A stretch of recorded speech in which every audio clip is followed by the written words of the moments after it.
It's fine.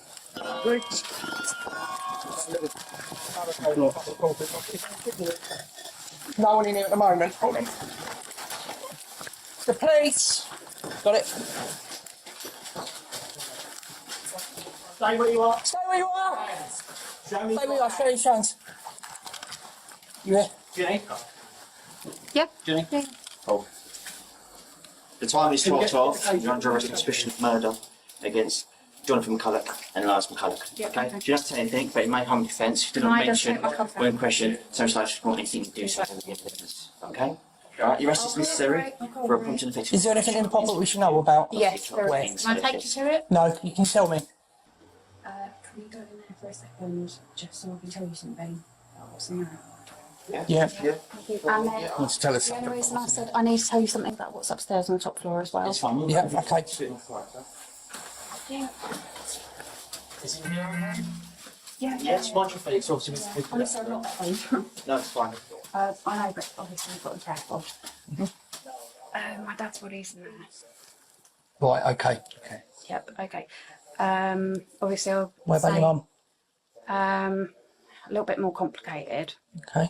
That's why I said, can I go upstairs and show Right, you? can you If explain wanna it to bring us, please? Because officers we're trying to preserve this. It's now going to be a scene, so we need to preserve this the best we can. So I don't want you to have you walking up there, all right? Because that's for your well-being as well as ours. Oh, no, up. Okay. So what? Thank you. Where I'll grab will some we hairbands find your mum? as well, if possible. Where will we find your mum? Okay, so upstairs there are about 5 wardrobes. Yep. It's behind the bed, at the back, next to the sink. That's the second one.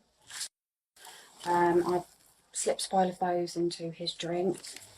There were about 2 or 3 drinks that I brought downstairs. And yeah, they were basically, he didn't drink all of them. He only drank probably about half of 2. But yeah, when I went in the morning, this was before my mother. When I went in the morning, early hours, I got up about half an hour early, about 6 o'clock in the morning. Came in and he was gone. He was gone. Okay. It's It's up to you if you want to talk. yeah. But the thing is, purpose of your arrest is for a prompt, effective investigation as well as by questioning you. We can't do that here. It needs to be done at a police station, all right? I did know that this would kind of come eventually. It's proper that I serve my punishment. So yeah. Right, so I've written this, please. I, Virginia McCullough, have informed Police Constables 77329 Brown and 79387 Bowers after entering my house on Friday the 15th September 2023 that I murdered my father, John McCullough, who was stated was under a bed in the rear ground floor of the house, and my mother upstairs in a cupboard next to the sink. Wardrobe. It's a double wardrobe. Right, okay, I've written Double cupboard. wardrobe. It's like 4 wardrobes, but it's the one nearest the sink. Double wardrobe. Yeah. What's significant as I've written down there here now, I've just read out to you. Are you happy to sign that, to say that's a true account? Yeah.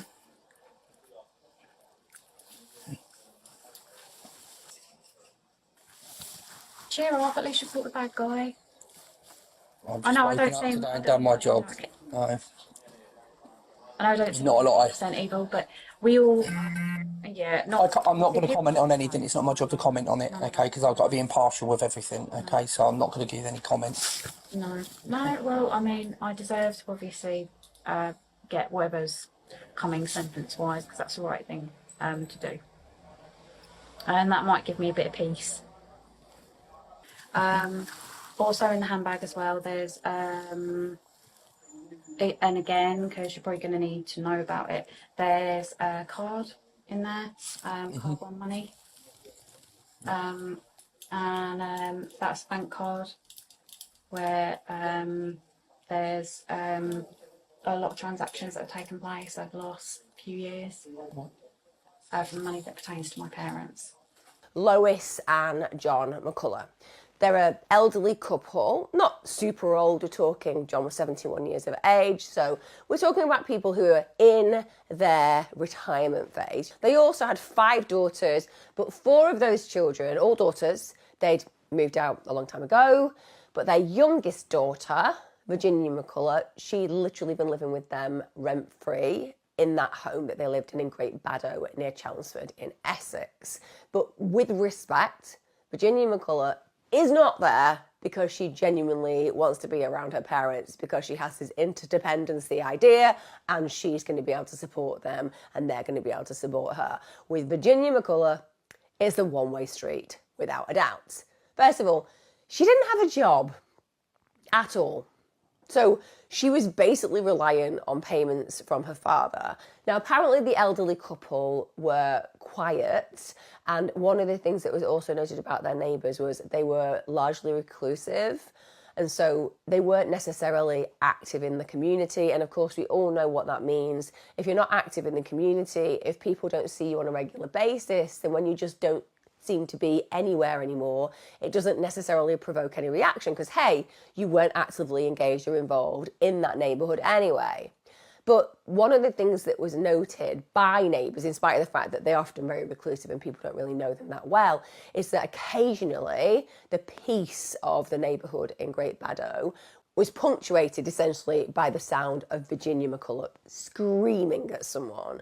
So people heard this vitriol just coming from the home. Now, they don't know who she was shouting it, but I think we can just garner from the fact that she was living with her parents, so it was likely one of them. And what does that tell us about her personality?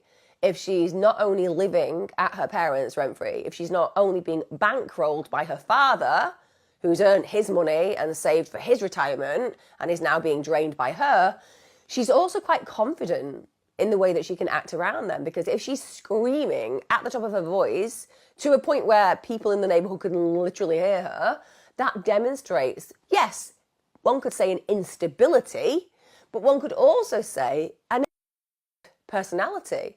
Apparently, in the local area, what people believed was that the family had just become even more secretive.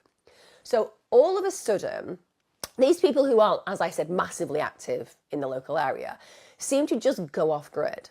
So first of all, relatives are literally asked to stay away. Neighbours who had known them and friends who'd actually been involved with John and Lois had actually been told that they'd now left the whole area. So apparently they'd just upped and gone to the seaside where they decided to relocate. They were told that they'd gone to the Clacton area, which is on Essex's Sunshine Coast. It's a really nice area. Also, friends of the couple, they start getting postcards from Clacton. And like I said, even for people who would regularly see John, so John would go to the White House pub, usually on a Friday for a drink, and spend time with a friend. And even though that was a genuine regular occurrence, when he stops turning up and he's told this information that apparently he's left the area, he just didn't have the confidence to call the daughter, in this case, Virginia's bluff, because at the end of the day, she's saying that this has happened. Who is he to question her? It's just odd. Now we get to September 2023, and this is where everything starts to, shall we say, unravel. So Essex County Council safeguarding team, they speak to Essex Police. The reason that they do that is because John and Lois's GP at their registered practice had been an amazing GP, essentially. Because I can tell you now, and this is no disrespect to any doctors out there, but if you are a GP, how'd you get an appointment? Because I'm telling you, my GPs would not know if I did not go for 75 years. They literally wouldn't be aware of whether I was alive or dead unless they happened to be called out when I died. But their GP at their registered practice was really worried. They hadn't seen them for some time. They'd obviously been managing the conditions that John and Lois were enduring. John hadn't come to collect medicine. He hadn't been for scheduled appointments.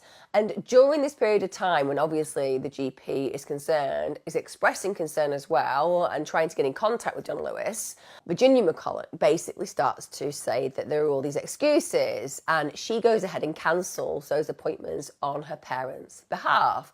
Now, you can imagine immediately when that happens at the very beginning, no one's really going to be that concerned, because at the end of the day, if your daughter calls to cancel an appointment for you, you're busy, the receptionist is going to do so because it happens all the time. And there's literally nothing sinister behind it. And, you know, you have a right to not go to the doctors if you don't want to go to the doctors. But there's a consistency about this. So it's not as if they're getting to speak to John or Lois after their apparent moving to Clapton. They just can't get in contact with them. And understandably, that starts to raise eyebrows in the doctor's practice. So fortunately, because this GP is so diligent and is genuinely thinking this is not making sense, and even if they are not coming to my practice, I am concerned for their welfare because they're making decisions that could suggest, shall we say, that they're on the decline mentally because maybe they aren't thinking about how important it is to look after their physical health. Maybe something's going on a mental health level that means that they're not taking time to consider what they need on a health level to keep them going. So it could be that they need some kind of investigation on a welfare level because they're not taking care of themselves any longer. However, it results in this missing persons investigation. So the police, understandably, when they're doing a welfare check, they go and speak to Virginia McCullough, and they do that initially on the phone. So they just call to see whether they can speak to John or Lois, but they don't actually get to speak to either of them, and there is more. They just don't feel like the story that's being told to them is adding up, because it seems as if Virginia McCullough's parents just never seem to be in the area. And these are not people who are out jogging every morning. They're not out partying at the weekends. They're not involved in a local bridge club. You know, they're reclusive. They've just kind of disappeared from sight. And they've also got these health issues. So to never be present seems very, very strange. Now, Virginia McCullough says, oh, the reason that you can't speak to my parents is they're travelling. They'll be back in October.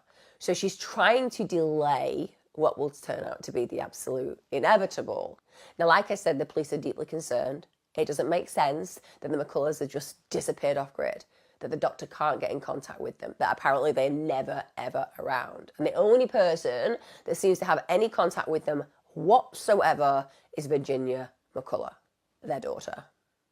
We get to the 15th of September 2023, and what can I say? As you will have seen from the video, things start to get really, really serious. The police raid the McCullough's home in Pump Hill. They literally smash through the front door, and as you will have noted, that moment is captured on police body-worn footage.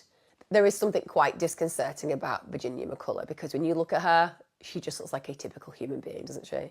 She looks a bit like peaches and cream. You're not looking at somebody like her and immediately thinking to yourself, she is a bad human through and through. She just seems quite petite, quite eloquent, and yet the words that she is speaking are breathtakingly evil. Now, she is arrested on suspicion of murder immediately, and she is incredibly forthcoming with the information. She tells the police that the bodies of both of her parents are in the house. Now, she confesses at this point that she was the person who killed them, and she describes how she killed them. So she had done practice runs. Let's be clear about this. She'd initially decided that she was going to kill them, and she wanted to know the kind of measuring that would prove fatal. So to do that, she'd done some practice runs, placing in her father's and mother's drinks, but she hadn't actually killed them on those occasions. But when she succeeds, essentially she poisons her father's drink and feeds that to him, and then he dies. She finds him dead. She deals with the body. Then she has the mother to deal with.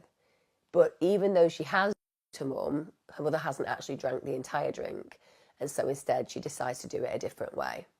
Now, in the body cam footage, you'll see that she's saying, I did know that this day would come eventually. And then for me, there is something that is so highly disrespectful and so chillingly evil and so representative of the personality that we're dealing with. She says, cheer up. At least you've caught the bad guy. Now, she also said to the police at this point they'd find a bank card where lots of transactions would have taken place, and all of those transactions came from her parents. Because, yeah, she wasn't just being paid for by her parents. She wasn't just being allowed to live rent-free in their home. She wasn't able to eat the food that they provided and just be grateful. No. Virginia McCullough wanted more. She wanted their money. This is financially motivated. McCullough was then obviously taken to the police station.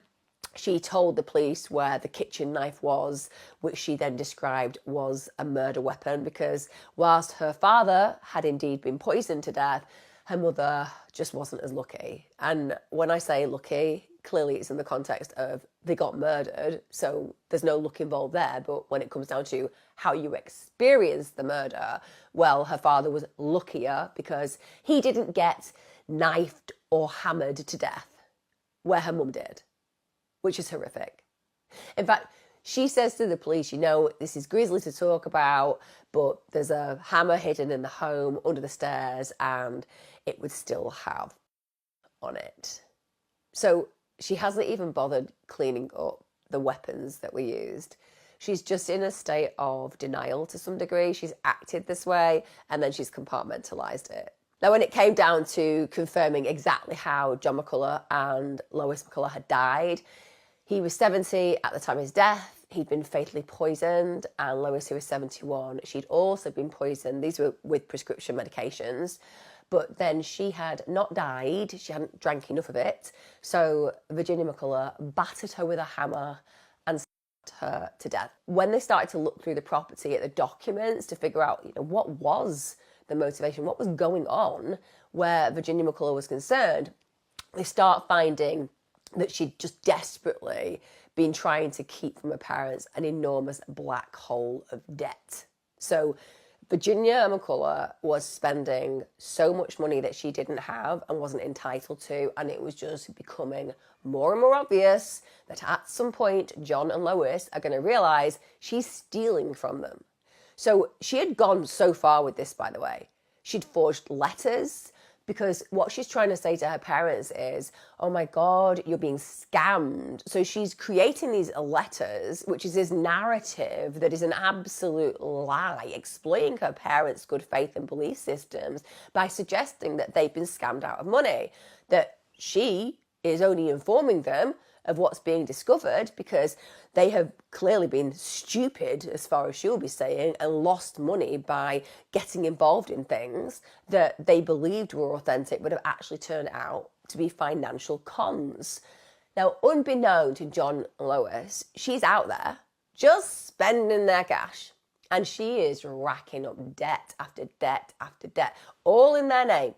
So she's got loads of large credit card debts, and we all know what that means. Over a period of time, you can get away with not paying, but then the bailiffs are going to get called in, people are going to close on those loans, etc. And you have got a whole heap of problems. You're going to get taken to court, you're going to get CCJs, you can't escape from it forever. So she's telling John and Lois they've been subject to fraud, or that they've been banking failures. She even said they've been hacked. She even invented police and corporate investigations, all, of course, with promises of repayment, because you can imagine that for John and Lois, this is terrifying. You know, they're losing money, it's hemorrhaging, and they don't know what to do. But unsurprisingly, every time these repayments are meant to occur, they just get delayed again and again. Also, bear in mind, Virginia McCullough didn't have a job. She was apparently very creative. She was an artist. But she starts lying about actually having employment. So she's now making up that she's got a job. Why is she doing that? Well, I'll tell you why she's doing that. Because her parents have been bankrolling her for a long time. So if she's suddenly flush and she's out there getting new outfits, buying new treats, having new makeup, having her hair done nicely, they're going to be like, where are you getting that money from? So she has to lie that she's got jobs at times, because otherwise there won't be an explanation for her having cash. So £149,697 she stole from her parents, both before, during, and after the murders. And also, she was selling their assets. So between 2019 and 2023 alone, Virginia McCullough spent $21,000 on online gambling. And her siblings, because obviously she's got 4 female siblings as well, one of the things they've said about her was that she was a really socially awkward individual and that she was literally a compulsive liar from day one. Neighbours, even though they're not a family who are really involved on a community level, neighbours said one of the things that really stood out about Virginia McCullough was she was just pathological in her lying. And she did the weirdest things. So she actually entered a shop on an occasion wearing a false pregnancy bump. This is in the summer of 2023. Now, apparently, another thing that Virginia McCullough was highly paranoid. She felt constantly that people were spreading rumours about her. She was at some points convinced that the Ring doorbell at the family home and the Wi-Fi router had been hacked. And some of you from the inside looking in may think, well, maybe that's an evidence of psychosis. This is somebody in mental decline, an individual who is struggling with their environment because they're seeing, hearing, feeling things that aren't actually there. And of course, that could be the case. But I would argue, counter to that, that if you have murdered your parents, you're going to be suspicious. You're going to be paranoid. And the more stressed you are, the more paranoid you begin to feel, then the more likely you are to create these delusions because you got something to hide. You got two bodies to hide. So you're worried that people are listening and hearing. And yes, that can certainly exacerbate some psychiatric issues. But it comes down to the root of the cycle that's occurred, the chain of causation, shall we say.